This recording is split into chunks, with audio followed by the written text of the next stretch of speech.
back to episode 3 of 6'4 and More. This morning I was going to start off with another Jeff Farnan deal and volume 2 of the dirt on Jeff Farnan, but I found something better to do this morning. Everybody's heard of the Nielsen ratings, right? Well, I did a lot of research, and the Nielsen ratings, 6'4 and More, on podcasts that are filmed in the Capitol with three hosts, 2 of which being over 6'4" and 1 being more, we are ranked number one. Number one. And so, what an achievement. Thank you to all of our viewers. Some 2,500, I think, last week. So thank you for that. I'm going to turn it over to Jeff. Yeah, I really appreciate all that information that you gave us. You know, this last weekend, I had a buddy come up and he wanted to go hunting. So I said, I know the perfect place, but we have to ask my neighbor if we can go hunting on his farm.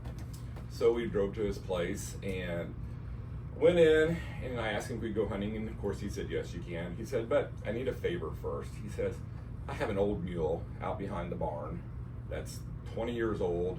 It's starting to suffer. I need you to go out and put this mule down for me. You know, it's just part of life, part of farm life.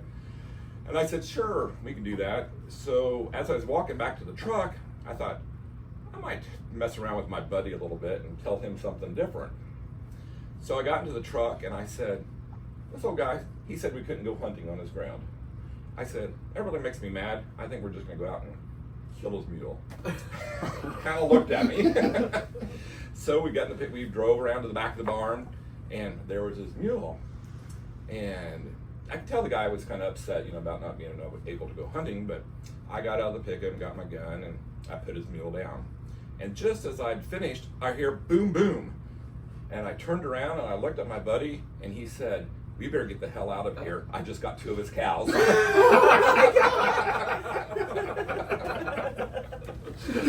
my gosh. So with that, I will turn it over to our other host, Dave. Well, thanks again, and welcome again to our 3rd edition of 6'4 and More. Today we have a very special guest with us. Some call her Cecelie. We call her Cecelie. I'm a little difficult with names sometimes, so.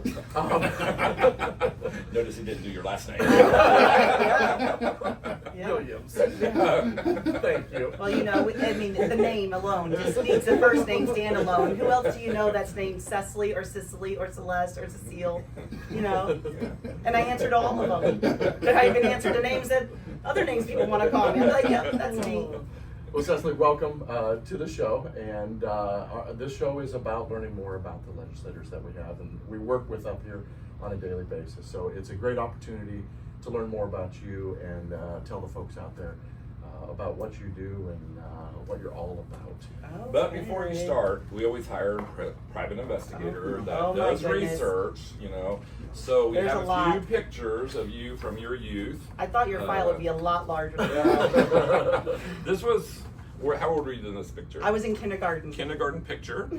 And like I said, at the end, we'll put these pictures out I so you mean, can get look better at clarity. that. See, that's when I And said then, my Farrah Fawcett days. yeah, when was this? Oh, that was my Wow. senior picture. Senior picture. Wow.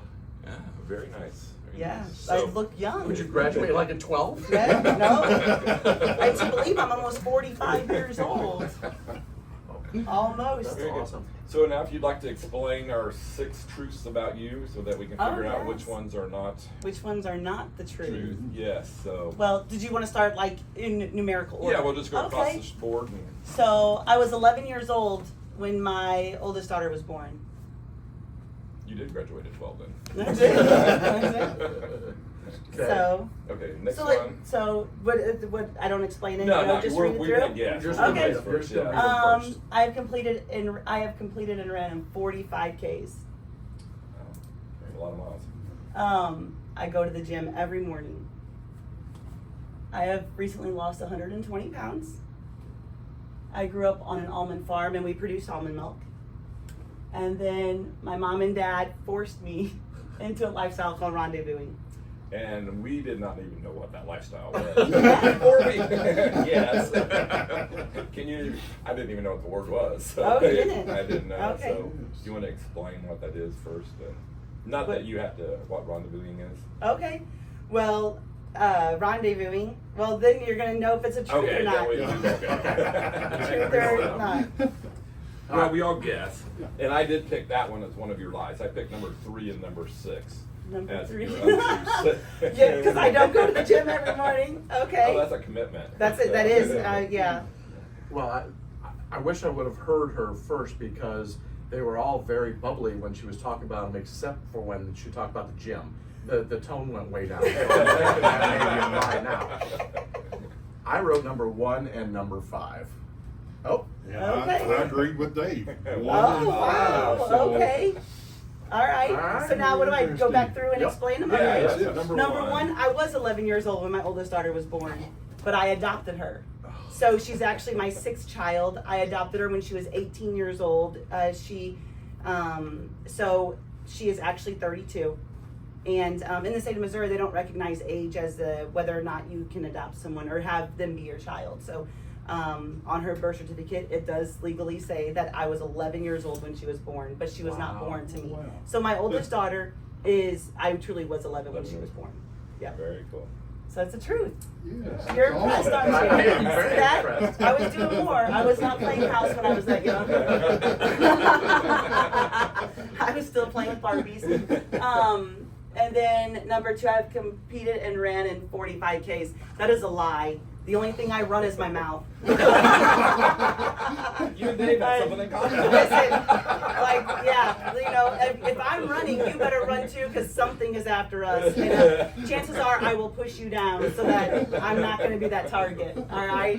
So no, I've never. I mean, I have walked a couple 5Ks, but that was torture. I'm even mildly inconvenienced when I have to park further away from the store than I usually would. Because I think, man, this is really unfortunate. Because if it's I don't like to be uncomfortable. I really don't like that uncomfortable feeling of being cold walking somewhere. So, no, Well, exercise is a part of life up here because, I mean, not looking at most of us up here, but we do a lot of walking up here. Stairs, you're constantly running up Oh, yeah. stairs here. Mhm. I had a friend here 2 days ago for a tour, and he said, I can't believe the amount of steps I've gotten in here in 6 Oh, hours. yeah. And it's like that. So Yeah. running the races is really nothing compared to yeah. what we do And here every then day. being in heels, and I think my calves are the strongest they've ever been right now. And I've only been here for 3 months, but I'm like, okay, well, fantastic. And I go to the gym every morning. Well, that's a lie. But I did, yeah. listen, I named my toilet Jim. So I do actually, so it actually is the truth. That is clever. So when people say, do you go to the gym? I said, every morning. Because that's my toilet's name, is Jim. I'm not lying. That is the truth. I do go to the gym every morning. So She's see? got a new joke teller. Yeah, I know. She's That's taking my a joke. dog. I've recently lost 120 pounds. That is the truth. I have. It's been over the course of several years because I did it naturally. It wasn't, I wasn't like on medication, and I didn't have surgery or anything. But I used to, weigh, almost 300 pounds. And it was, for so long, you kind of just hide your feelings and, whatever. I've had a very difficult life, but not really. I don't want to say that, but I've had a lot happen to me. And so you kind of hide yourself so that, maybe you're not as relevant as what you Sure. want to be. So anyway, there you go. Lot story. We're not going to talk about that. I grew up on an almond farm and we produced almond milk. Have you ever milked an almond? They have the smallest teats ever. Like you listen, as a child, you have to be the one milking those almonds because your hands are little. So But I always thought almonds were, so you must have lived in California. no, No. and that's a lie. Oh, that's a lie. I did grow up on a farm, but we did not produce almonds, and we don't milk almonds. They don't have teats. Yeah, well, okay. Jeff is used to northern Missouri and the cattle herd. Yeah. Yeah. You're so cute. My mom and dad forced me into a lifestyle called rendezvousing, and that is the truth. So rendezvousing is where we would dress up as pre-1800 settlers, and we would sleep in. So if we slept in a teepee, we usually would wear buckskins, and then we would do lean-tos, and you would wear the long dresses with the corsets and the. It was like a reenactment, but you weren't reenacting like Civil War or anything like that. But that's where we would throw tomahawks and knives, and we learned how to cook on open fire. And we would do these, every weekend during the spring, summer, and fall, through 2 weeks throughout the year, summer. I mean, it was grueling, and it was not fun for me. I mean, if you can imagine being 14 years old, we would go to some of these rendezvous that were close to home, and I would have friends, and it was embarrassing, wearing those dresses and playing, Little House on the Prairie. Like, so. Yeah, well, especially when you say the word force, they forced you to do it. They did force me. We kinda I was knew forced.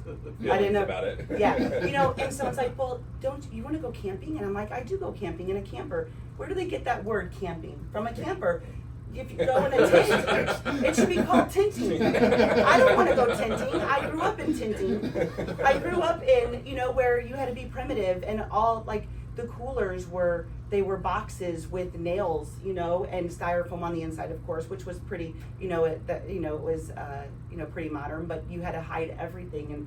And we slept on rope beds, and we had candles, candelabras that dropped down in the middle of the tents, and we had pipe stoves, and I mean, all these things that were primitive to the, the pre-1800s, and that's how we spent our weekends. I mean, my dad was a blacksmith, and so he made all of our, cooking utensils, and he would barter, and this is how we spent our life, and I don't do that now. It might have been fun for the first weekend, but I can see your point where, if you're not into that, it would get. It was hot, and women, you had to still wear your long dresses in the summer, and we would go in July, and it would be so hot out there. It was a lot, but I learned so many valuable lessons by doing that. And it really bonded. My dad was incredible. He's been passed away for 24 years now. He passed away when I was 20 years old. And I know my life would have been very different had he been alive. So, yeah. Expanding a little bit on that, I know you are a descendant of a very famous person. Do you think that has something to do with that?